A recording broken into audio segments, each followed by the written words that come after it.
اللہ کی صفاتی ناموں میں ایک نام العلیم ہے۔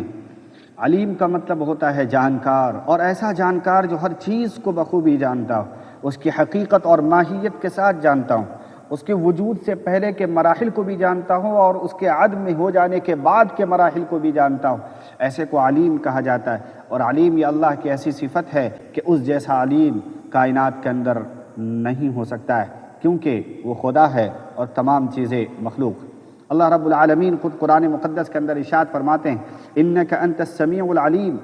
کہ یقیناً آپ خوب بہتر سننے والے اور خوب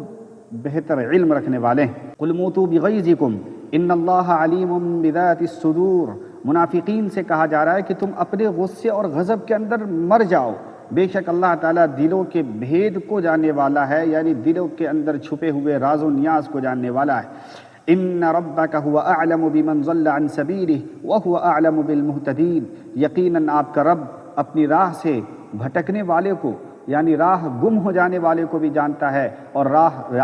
یافتہ لوگوں سے بھی واقف ہے۔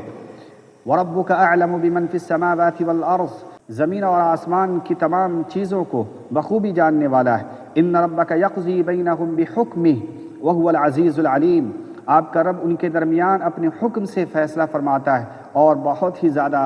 غالب اور جاننے والا ہے۔ یہ جو آیتیں پڑھ کے بتائی گئی یہ اللہ رب العالمین کے علیم ہونے پر دلالت کرتی ہے۔ ایک نقطہ ذہن میں رکھیے کہ انسانوں کے پاس جو علم ہے وہ